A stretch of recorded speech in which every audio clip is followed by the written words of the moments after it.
Welcome to Just the Facts. I'm Alex. And I'm Ben. Today we're pulling back the curtain on a political practice that's as old as the Republic, but feels, more intense than ever. Gerrymandering. Our focus starts with recent events in Texas, Yeah. where a political firestorm is brewing. Ben, set the scene for us. What exactly is happening? So, Alex, the Texas Legislature, which is controlled by Republicans, Okay. is undertaking a serious, rare, mid-decade redrawing of its congressional districts. This isn't the normal redistricting that follows the 10-year census. The openly stated goal, and this is backed by former President Trump, is to engineer a map that could flip 3 to 5 House seats from Democrat to Republican. How is that even technically possible? Yeah. I mean, how do you just create new wins on a map? Well, it comes down to two main tactics: Okay. packing and cracking. Imagine a city that votes, say, 60% Democrat. You could crack it by splitting it into 3 different districts Wow. and then attaching each piece to a larger, heavily Republican rural area. Suddenly, that 60% Democratic majority is diluted Right. and may not be enough to win in any of those 3 new districts. And packing, what's that? Packing is basically the reverse. You draw a district to include as many of the opposing party's voters as you possibly can. Okay. So, for instance, you could create one district that is 85% Democrat, effectively conceding that seat, but making the surrounding districts much easier for your own party to win. And the result is that the party doing the drawing can win a majority of seats, Yeah. even if they don't win a majority of the statewide vote. So, okay, it's about making your opponent's votes inefficient. Right.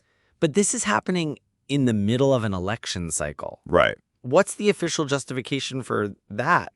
The state points to a Department of Justice letter about the legal status of, quote, coalition districts under the Voting Rights Act. But But critics and political opponents have widely dismissed this as just a fig leaf, a thin legal cover for what they see as a purely partisan power play. And this move in Texas isn't happening in a vacuum. right. It's causing a major ripple effect. So, Alex, what's the response been from the other side? Well, it's been a classic case of if you can't beat him, join him. Oh, boy. Democratic leaders in states where they hold power, like California, New York, Illinois, are now publicly talking about retaliatory gerrymandering. The idea is if Texas creates 5 new GOP seats, Yeah. they'll just redraw their own maps to create 5 new Democratic seats to cancel it out. It sounds like a political arms race Totally. where the weapon is just map drawing software. Exactly. But it's really crucial to look at the existing landscape here. Okay. Both parties do this, but Yeah. the data shows it's not a balanced fight. The Brennan Center, which is a nonpartisan policy institute, Okay. analyzed the current maps, and they found that Republican-drawn gerrymanders create a national advantage of about 16 House seats compared to what computer models of fair maps would produce. So while a Democratic gerrymandering in Illinois might give them, say, a 14-3 seat advantage in a state that's much more politically divided, Right.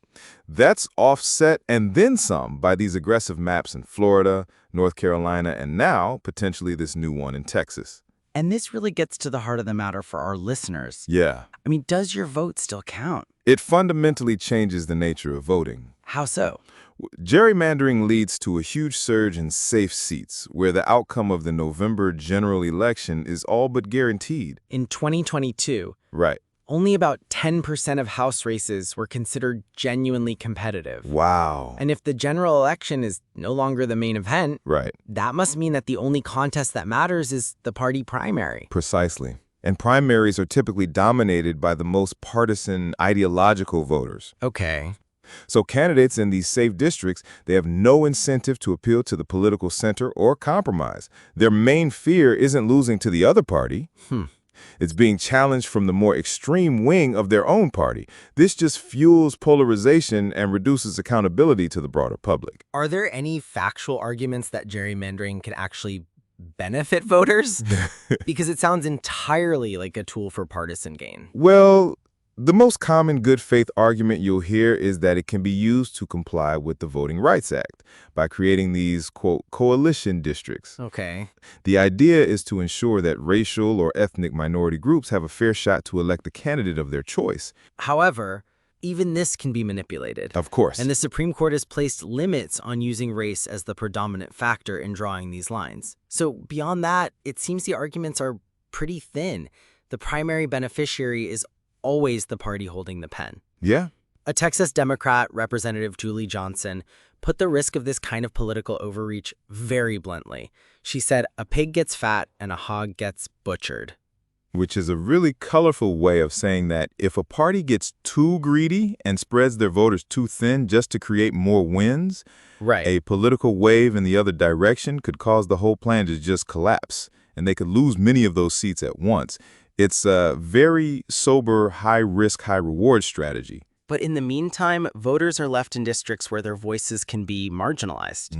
And the national political landscape is shaped not just by votes cast, but by lines drawn on a map. It leaves the power to determine the ballots of Congress in the hands of, a few state legislators, Yeah. rather than the collective will of the American people. So here's a question we'd like you to think about. If both parties use gerrymandering to cancel each other out, does that create some strange kind of fairness, or does it just ensure that more and more voters are trapped in uncompetitive districts where their voices don't matter?